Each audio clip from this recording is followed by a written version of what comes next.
Hey everyone, in today's video, I'm going to show you how to fix the Battlefield 6 connection failed error on PC. This issue is usually related to your network settings, and the fix is quick and easy.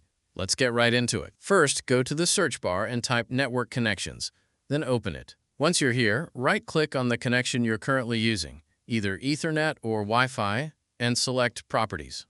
Now, find Internet Protocol version 4, TCP IPv4, and click Properties.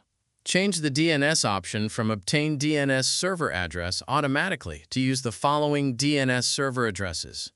Set the preferred DNS server to 1.1.1.1.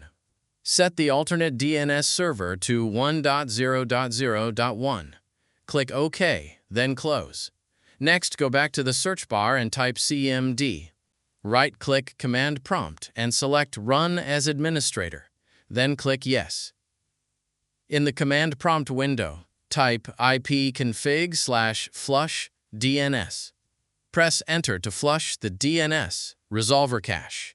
Once that's done, launch Battlefield 6 again. You can also restart your PC if you want to be extra safe. The connection failed error should now be gone. And that's it!